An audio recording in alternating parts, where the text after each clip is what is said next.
Somewhere in the wreckage of a modern hardware store, the kind with 14 aisles of plastic-handled garbage and a display wall of cordless drills starting at $80, there is almost nothing that will still work in 10 years.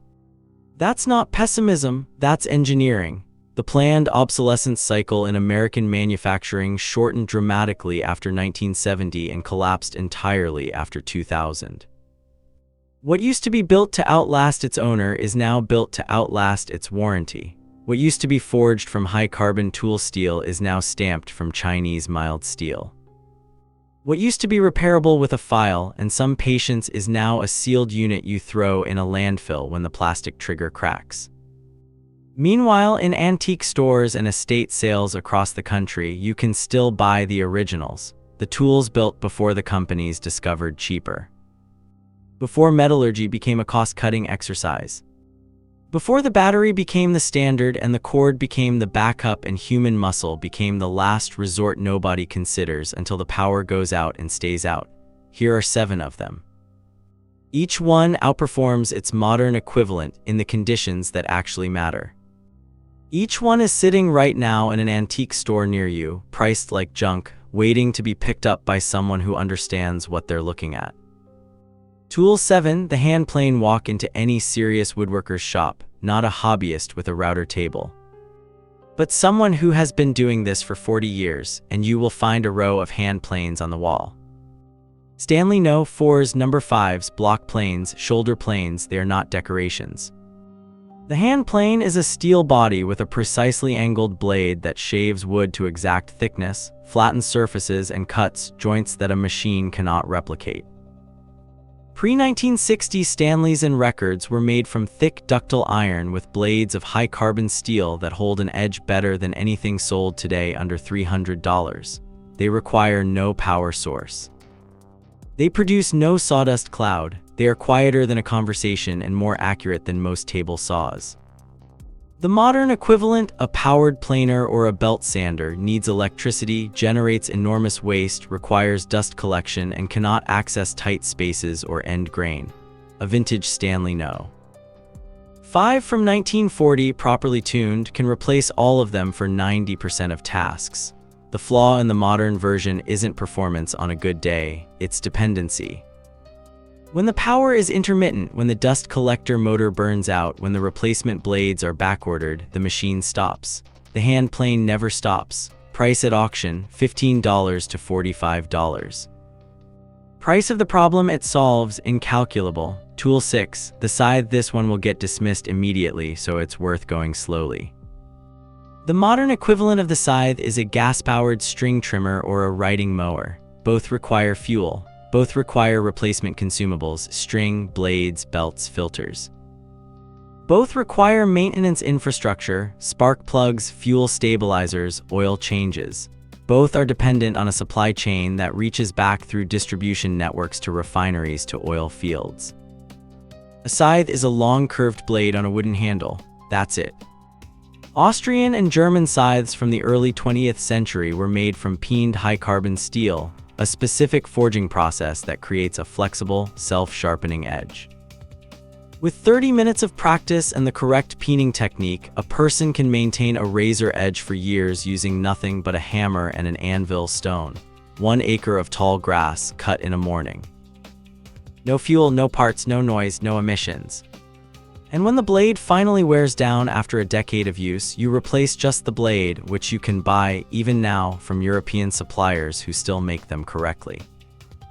The argument against scythes is always speed. And yes, a riding mower covers more ground faster until it doesn't. Until the fuel runs out or the belt snaps or the season is wet and the ground is soft. Speed without resilience is not an advantage. It's a liability with good weather. Tool 5, the treadle sewing machine. The treadle sewing machine is human-powered through a foot pedal that drives a flywheel through a leather belt. Pre-electrification, every household that could afford one had one. Singer made millions of them between 1870 and 1940. Many are still in working condition. The modern electric sewing machine, even a mid-range one, requires power, has circuit boards. and has plastic components that crack and warp and cannot be sourced 5 years after the model is discontinued. When the motor fails, the machine is often cheaper to replace than repair. A treadle machine has no motor to fail. The mechanism is cast iron and steel, fully visible, fully accessible, fully repairable with basic tools. The only consumable is the needle. Oil it twice a year. Replace the belt when it cracks. It will still be running when the person who bought it is dead. The functional output, stitched fabric, is identical. The cloth does not know what powered the machine that made it. But the person using it, in a world where electricity is unreliable or absent, knows exactly what that machine is worth. Pre-1940 Singers in working condition sell for $80 to $200. A comparable electric machine from a modern brand will not be serviceable in 20 years. Tool 4. The draw knife. Most people have never held one. It is a straight blade with a handle at each end, pulled toward the body to shave wood. It was the primary shaping tool for chair legs, tool handles, shingles, fence posts, and boat ribs for 300 years before the router and the lathe made it seem unnecessary. It is not unnecessary. It is faster than a lathe for roughing work, more controllable than a router for organic curves, and capable of producing results that no powered tool can replicate because no powered tool operates with the same combination of tactile feedback and directional control. Vintage draw knives, pre-1950 American-made, Sheffield English, or German, were forged from tool steel with a specific flexibility in the blade that modern versions do not have. The blade gives slightly under pressure, which tells you where the grain is running and where you are about to tear out. That feedback is the tool communicating. Modern stamp steel versions are stiff and dead. The practical application in a grid-down scenario: replacement handles for every other tool on this list, fence posts, structural timber shaping, furniture repair.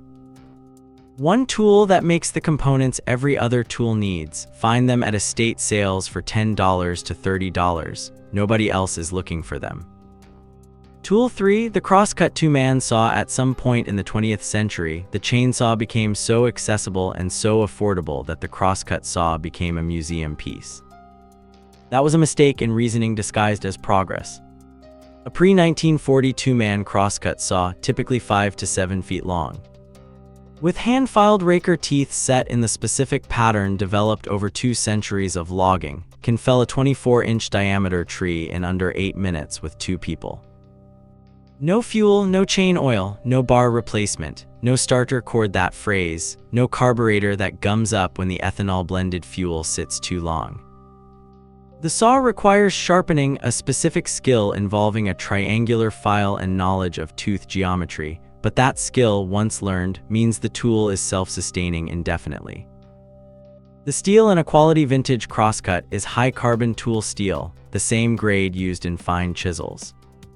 It sharpens cleanly, holds an edge, and does not develop the brittle fractures that plague modern stamped steel saws. The chainsaw will always be faster on a good day.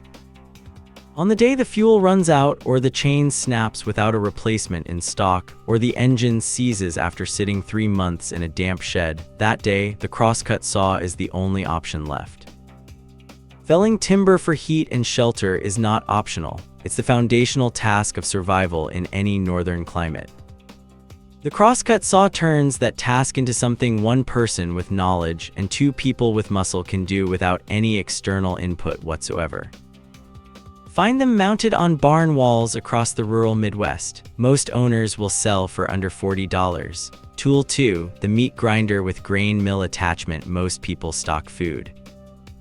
Very few people stock food processing capacity. The pre-electric cast iron hand crank meat grinder, the kind bolted to a butcher block and turned by a wooden handle, was standard kitchen equipment in every American household until the mid-1950s. The quality models from companies like Enterprise, Universal, and Keen Cutter were made from machined cast iron with hardened steel grinding plates that can be removed, cleaned, sharpened, and replaced. The modern electric equivalent fails in predictable ways: motor burnout, plastic housing cracks, inaccessible blade replacement, circuit board failure. None of these failures can be repaired in a field. All of them render the machine inoperable, but the function of the meat grinder is not just grinding meat. The same machines with period-correct attachments that are still available can press sausage, juice fruit, and with a specific grain mill attachment. Grind dried corn and wheat berries into flour. That last function is the one that almost nobody considers. A 50-pound bag of wheat berries, properly stored, stays viable for 25 years. The same bag ground into flour stays viable for 1 week. The difference between those two numbers is a hand-crank grain mill, which was standard technology for 10,000 years and was removed from household use within a single generation. A quality pre-1940 Enterprise No. 22 with the grain mill attachment costs $60 to $120 at auction. The food security it provides is not measurable in those terms. Tool 1, the brace and bit drill. Here is the most important number in this entire list: torque. A standard 18-volt cordless drill, running at peak performance with a fresh battery, delivers roughly 500 inch-pounds of torque. A quality pre-1940 brace and bit, the U-shaped hand-cranked drill with a wooden palm rest and a steel chuck, delivers between 600 and 900 inch-pounds depending on the sweep diameter of the brace. The hand tool delivers more torque than the power tool. That is not a historical curiosity. That is a mechanical fact with serious implications. The brace and bit can drive a 2-inch auger through hardwood, oak, hickory, dense walnut that will strip the gears out of a cordless drill. It can seat a lag bolt deeper than a battery drill can manage. It can bore the mortise holes in timber frame joinery that determine whether a structure stands or fails.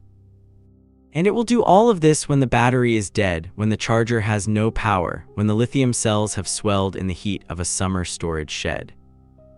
Pre-1940 braces from North Bros, Miller's Falls, and Stanley were made from drop-forged steel with ratchet mechanisms that still function after a century.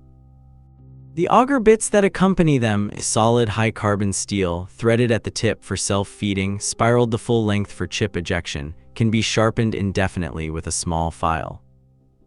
A new high-quality brace still costs $40 to $80 from specialty suppliers.